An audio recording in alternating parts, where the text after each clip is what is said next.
Bini si mati kata ke Tok Bila tukang kapang mayat. Tok Bila, laki kita ni sayang sungguh kereta ni. Jadi kalau kita tanang kereta-kereta boleh tak? Tok Bila kata tak boleh, siapa nak gali kubur besar-besar. Faham? Hak ni pun nak tanah lakimu pun saja ni 3 jam tak siap lagi kubur ni. Faham? Bini dia kata pula kalau tak boleh kereta, kalau kita bubur steering saja boleh tak? Nak selit celahkan dia tu. Tak boleh. Itu menipu daya. Kita datang kosong, balik kosong. Balik kosong lagi lagi. Kain kapang Orang usung kanda ke pakai bubur atas forklift? Naik kanda. Tu hakikat hidup kita. Allah kayanya, Allah kereta Mercedes, Volvo 2 biji. Balik naik kanda. Tu dah mau pakai Mercedes, balik ke Mercedes bagi kat kubur. Ikat mayat atas depan kat cerminnya duduk gitu.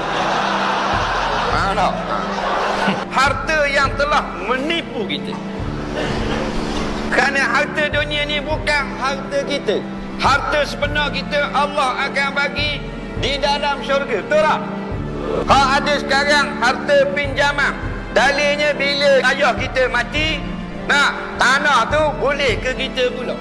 Kita mati boleh ke anak pula. Pinjam. Last kali Allah ambil balik semua. Tapi pinjam pun action tu. Aduh. Baru pakai riba tak berhenti masjid.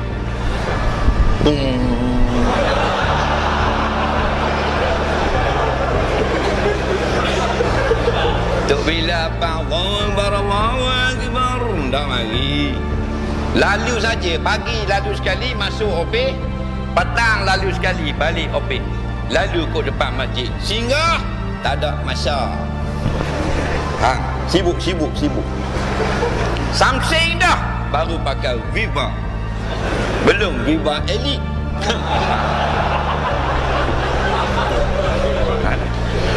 Baru pakai kereta kecil je. Dah sembahyang tu. Ini masalah. Pasal apa? Pasal action dengan barang pinjam. Tuang sakit hati tengok. Kita pinjam barang tuang dia, lepas tu kita buat depan tuang dia pengang tengok. Allah ni tengok kita marah ni. Pasal kita pinjam kereta Allah. Faham tak? Ni baju ni hak Allah ni. Ni mata kita hak Allah, tangan hak Allah, kaki Allah bagi pinjam.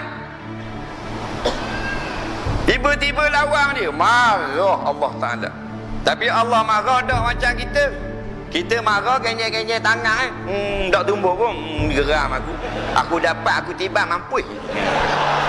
Gitu je. Tapi Allah Ta'ala bila dia marah, a'lamu annallaha syadidul iqab. Ndaklah kamu tahu bahawasanya Allah ini bila dia marah, maka seksanya tersangat-sangat azab. Dulu kita tak ada. Dilahirkan kita. Bila kita lahir, dia bagi kekuatan. Dia bagi mata boleh tengok, telinga boleh tengok, kaki boleh berjalan, boleh berlari, tangan boleh pegang, boleh buat kerja. Dia bagi pekerjaan, bagi motor, bagi kereta, bagi bini, bagi anak, bagi tanah, bagi rumah. Tiba-tiba lawang Allah Ta'ala. Kena lagi, tak boleh lari dah. Ketua hakim negara akan dibicarakan di hadapan Allah di akhirat nanti.